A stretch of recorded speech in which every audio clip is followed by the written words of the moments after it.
Hey guys, so today I'm going to review this article, America is Sick of Swiping, Dating Apps Are Falling Back to Earth by Laura Kelly. So this is from The Atlantic.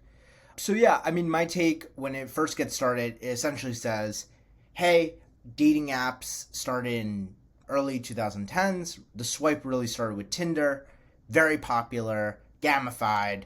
In recent years, the mood has declined around dating apps. People are just getting really just sick of swiping for all the obvious reasons of catfishing. It takes way too much time on the back and forth, ghosting. There's just a lot of issues when it comes to swiping, and it's really Bumble and Tinder and Hinge for millennials that are the most popular. And then it gets into Pew Research that there's been now a rise of speed dating and matchmakers. So people want to go back to a more, you're seeing the pendulum swing the other way again, where it's a much more hands-on experience. Someone who can do it for you with a matchmaker, and the value of matchmaking, which really is someone can vet the person for you, make sure they're a good fit for you, make sure the person is who they actually say they are. So it goes beyond the profile. And the nice thing with speed dating, it's a fun event. The only issue with speed dating, in my experience, is oftentimes you go on a speed dating event, you match with 8 people, and none of them are good fits. The beauty of swiping, right? You could just go through like 100 people very quickly, which there's a lot of cons to that.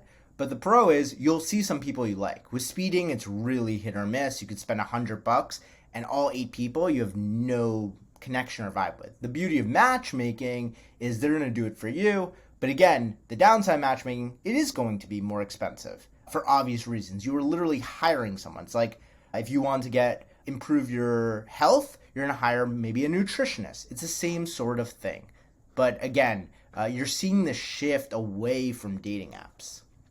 So yeah, it also mentions how dating apps have really turned to more premium subscriptions. They paywall the features that you want. And you also see a lot of dating apps, I don't know if you've noticed, you cancel your subscription and you get flooded with new likes. And they're just boosting their algorithm to get you back onto a subscription. So it's very obvious. You could just try it yourself and kind of experience that for yourself and what they do in that gamification to keep you spending. And again, these apps, I'm not going to name names, but these apps want you to spend money. They're a business to make money. It's not necessarily about finding love. It's about staying on the app and making money. So it says Tinder saw its paid users fall by 10% in 2023. So they're trying to come up with new ideas. So you saw Tinder Premium. It's about $500 a month subscription. They're trying to come up with new ideas that are very app-focused, but to bring in more revenue. However, do I think that's a good idea? I think the answer is a more human approach. That's why we run a matchmaking service on top of our dating app. Talking about AI, and I agree with this, AI is nice to remove scammers, but having AI bot-written messages, which I agree with this journalist, it's silly. Yeah, it's a nice to have. Maybe it'll help you become a better writer, but that's not going to improve getting off the app or having a successful first date or make you a better dater. It's just to have more witty or better pickup lines. And do we even need more of those? I think that's kind of some of the reasons why people really just hate dating apps nowadays. Let's continue. So, it's basically mentioning here that in the 2000s, the heyday of OkCupid, eHarmony, or Power Users. I think the beauty of those old apps, OkCupid, you could see all the profiles.